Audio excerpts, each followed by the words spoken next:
a quick video. Yeah. Oh, we're already recording. Hey guys, how's it going? My name's Jake Earp.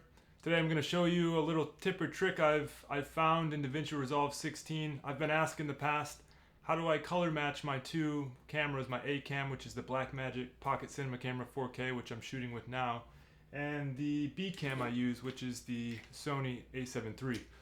So sometimes you're going to be in a situation where you don't have two of the same camera and you need to shoot obviously with an A cam and a B cam, and you want to bring those together in post, so while the viewer is watching whichever piece of material you've created for them, they don't realize that they're going between two different cameras. So I'm going to show you a quick little trick in DaVinci Resolve 16 on how to match your two cameras so that they look as identical as one.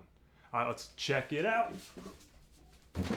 Alright, so we're in DaVinci Resolve 16, and as you'll see here, I have two clips, and I went ahead and color matched them, and we'll watch that here.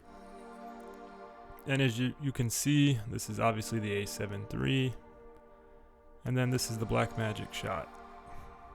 And I think they look really, really similar to each other. One more time, so this is the Sony A7iii.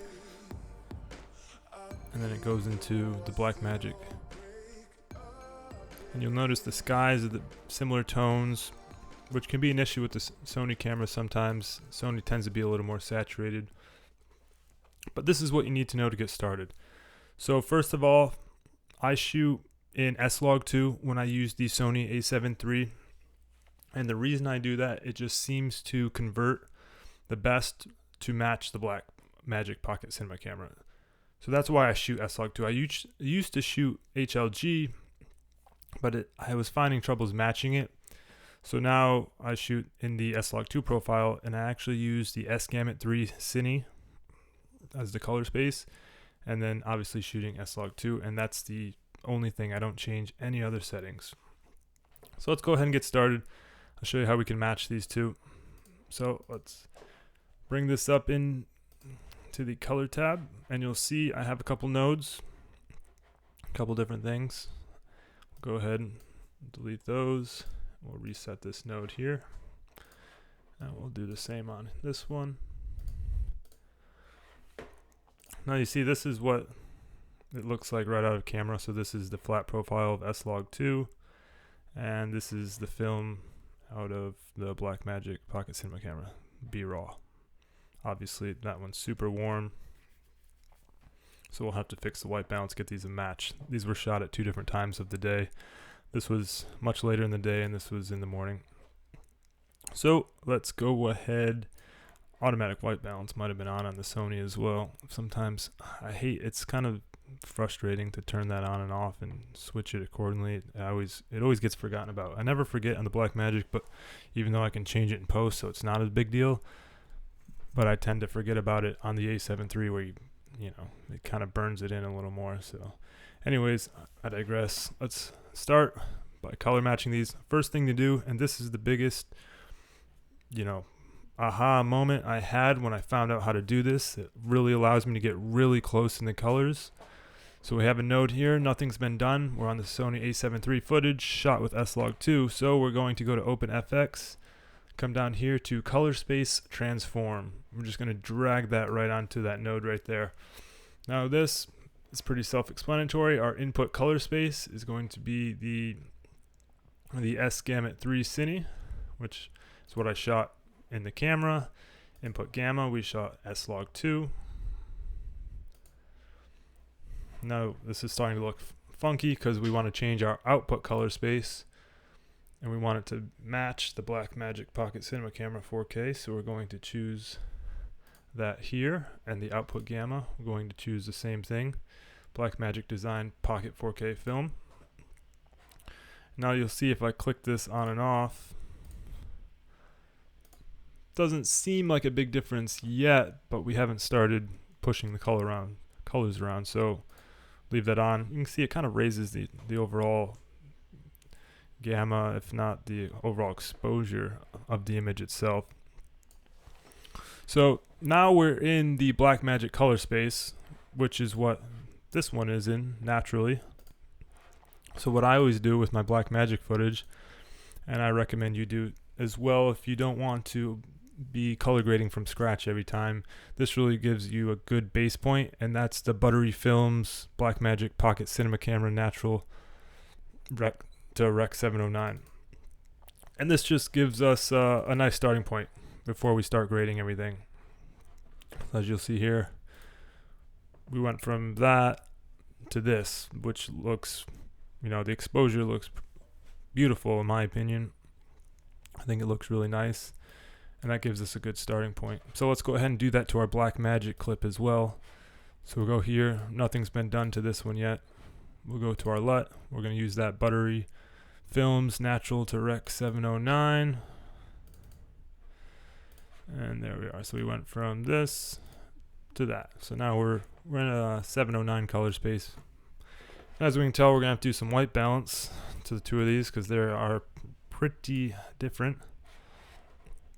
So I'm going to decide that this white balance actually looks really good. So we're going to match it to this one. So to do so, we're going to hit Option S, hit Tab. We're going to name it WB for white balance. Where I like to usually start out is hitting the little eyedropper down here and selecting something white. I know this is a pure white right here, and that's usually a good starting point. So we can see these two are starting to look a lot closer in white balance. Now this one might actually be a little too cool, so I'm going to do the same thing. We'll do Option S, create a new node, Tab, we'll name it Staying Organized. Hit the little eyedropper down here. And I know that this should be white, but you never know. And I actually think it made it a little too cool for my taste. So like I said, I'll start there. And then if you don't like it, you can try something else that you believe to be white. So I know that this house is pretty white up here. You can try that. And then you can sometimes you kind of click around until you find something you like, or you can do it manually. So let's go ahead and do it manually. So we'll bring this back to fit, and we'll find the white balance that we like. We can use the temperature here, and I think that looks just about a little too warm, maybe.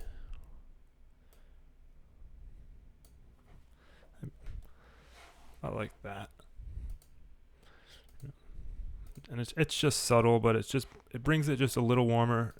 Usually I've found that the Blackmagic Pocket Cinema Camera, even if it's in pure daylight white balance setting, it tends to be a little warmer. But let's see here, we'll fit this.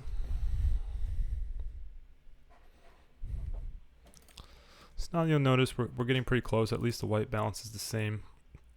Let's go ahead and add a little contrast curve. Add a new node. Option S, Tab. Name this contrast curve. I like to choose these three little dots right here. Choose editable splines. Then you can choose the top of the curve here. Pull it up here. You can choose the bottom. Pull this down a little bit. So if you pull it all the way down, you can really make it contrasty. I'm going to do a little less. Just a slight little curve. And if I turn it on and off here, you can see it kind of creates, gives it a little pop. It almost seems like he's popping off the background there. And I like that. So now to match this other one here, we can go ahead and right click it. I'm going to grab a still. Go back to our A7 III shot. We're going to do the same thing, Option S for a new node, Tab. Go ahead and name it Contrast Curve. Now if we right click this, we can choose Show Reference Wipe. And we'll kind of have that other shot. This is going to be our final product here, so we want to match the A7 III to it. So let's go ahead and make a little curve. Let's raise this, and really what I'm looking for here is I'm looking at the sky tones. So I really want to match these sky tones. And as you'll see, we're a little ways off right here, so we may have to mess with the saturation.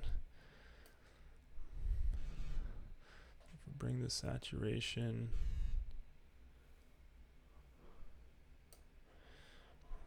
excuse me, not the saturation, we're going to mess with the temperature.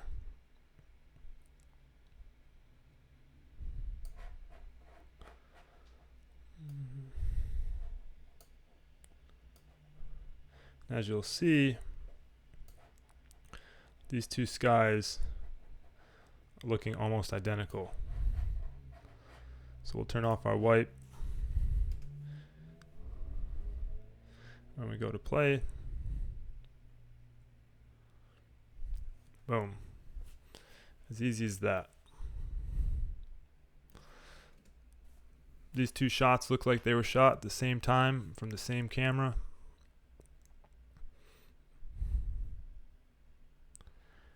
I think the colors really mesh really well when you do it that way, especially when you shoot an S-Log2 using the S-Gamut 3 Cine color space. And then don't forget to add that transform node, the color space transform to your first node. Change your color space so that way you're working in the same color space as the Blackmagic Pocket Cinema Camera. And that allows you to really match the two cameras really well. Let me know if you guys have any thoughts or opinions on this, or if you don't think it looks good. That's completely all right. I understand that color grading is, in the eye of the beholder. But like I said, I think that these two shots really match very well. And that's how I've been doing it. So thank you guys so much for watching. Like I said, if you did like this video, consider hitting that thumbs up button. Lets me know that you are watching it and enjoying the content that I'm putting out. Leave me a comment down below if you have any questions or concerns. I always try and answer all of the comments, so I'll get back to you pretty quickly usually. And if you don't mind hitting that subscribe button if you'd like to see some more videos. Thank you, and we'll see you in the next one.